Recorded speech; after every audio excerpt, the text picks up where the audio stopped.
আসসালামু আলাইকুম প্রিয় ভাই বন্ধুরা, যে যেখান থেকে দেখতেছেন আশা করি ভালো আছেন, ভালো থাকেন প্রত্যেকেই। যে দেখেন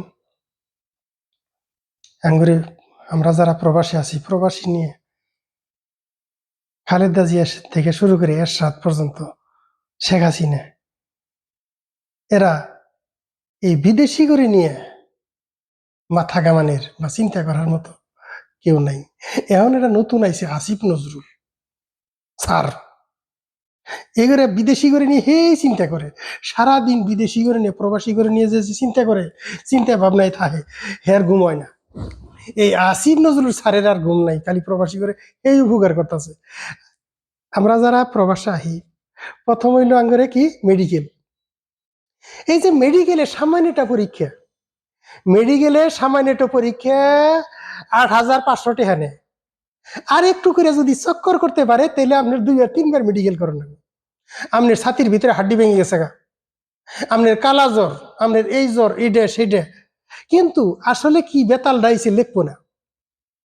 এইভাবে ভুয়া পেরেশানি করে মানুষের ২ বার ৩ বার করে মেডিকেল করাইতেছে, টিয়া নিতেছে, লুটটা দেহার নেই কে। এই সিস্টেম যদি সরকারি ভাবে করতো, এই মেডিকেল সিস্টেমটা সরকারি ভাবে ২,০০০ টিহার বিনিময়ে, হ্যাঁ, এখান থেকে ঢাকা যাওয়ার নাগে তার ফিস দেওয়ার নাগে ৮,৫০০, হোটেলে থাকার নাগে গাড়ি ভাড়া মিলে ১৬,০০০ টিহার মধ্যে পড়ে জায়গা, খানা খরচ মিলে এই ১৬,০০০ টিহার বিনিময়ে আমরা একটা মেডিকেল করি। এই মেডিকেলটা যেন কষাই গলাতে যেন ছুরি দাবাই মেডিকেল করাইতেছে, কিন্তু কভার নেই। প্রবাসী করে গলা ছুরি দিয়ে টিহা নিতেছে যারা মেডিকেল করবার আহি, কেউ কভার নাই, কেউ কভার নাই। পাসপোর্টের ভুল, এডার ভুল, হেডার ভুল, বুড়ার আইডি নাই, নানান সমস্যা, কভার নাই। খালি প্রবাসীরা টিহা দেও, আর প্রবাসী করে হাউস লাঞ্চ বানাইতেছে। ভাই, প্রবাসী করে বাস দেওয়ার জন্য যা করার দরকার তাই করতেছে, তাই প্রবাসী করে হুঁশিয়ার। ভাই, প্রবাসী করে হুঁশিয়ার, এই আসিফ নজরুল স্যার এই প্রবাসী করে আরো ১২টা বাজাবো। হ্যাঁ, আসার সময় টিকিট, আসার সময় মানুষের টিকিট টেকা শেষ হয়ে যায়, গরিব মানুষ ধার সুদি করে টেহা নিয়ে আহে। আর সেখানে যদি ২ লাখ টাকা দিয়ে টিকিট করে আহার লাগে, ১ লাখ টাকা দিয়ে টিকিট করে আহার লাগে, তাহলে কি? হ্যাঁ, এটা গলায় এটা ছুরিটা বানি না। কি বুঝলেন? কোন দেশে বসবাস করেন যে ওই চেয়ারটাত বসে হে নিজের মায়ের বিক্রি করে হইলেও তার পয়সার দরকার। প্রশাসনের চেয়ারটা এত সহজ না, কঠিন একটা জায়গা।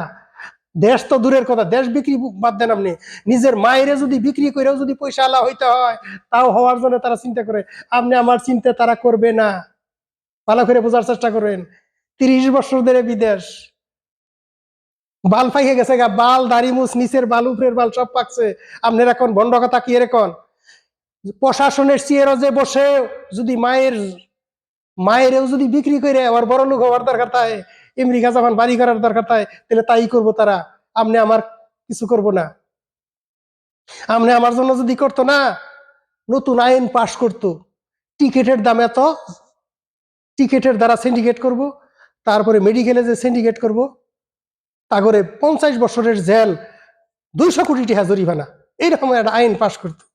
কিন্তু এইগুলি করবো না তো, কিচ্ছু করবো না ভাই প্রবাসী করার জন্য, কিছুই না। না প্রবাসী করার জন্য, দেশের জনগণের জন্য। প্রত্যেকেই ভালো থাকেন, চিন্তা ভাবনা করে চলেন যে আপনারা কি করা উচিত। ভালো থাকবেন, সুখে থাকবেন, ভিডিওটা লাইক দিবেন, শেয়ার দিবেন।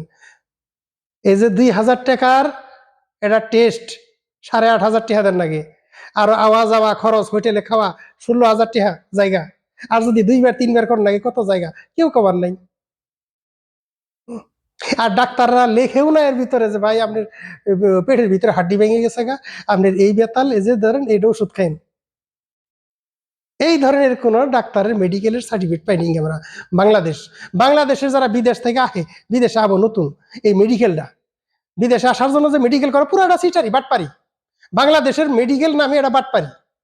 এই বাটপারি বন্ধ করার জন্য প্রত্যেকটা ডিস্ট্রিক্টে সরকারি মেডিকেলে যেন আমরা মেডিকেল করতে পারি, এই একটা প্রতিবাদ করেন। ২,০০০ টাকা যেন লাগে প্রতিবাদ করেন, আইতে যেন টিকেটের লাগে ৩০,০০০ টাকা। 30,000 টিহার একটা টিকিট দিয়ে আমরা সৌদি আরব আইব। এমন একটা প্রতিবাদ করেন প্রত্যেকেই। ভালো থাকবেন, সুখে থাকবেন। ভিডিওটা লাইক দিবেন, শেয়ার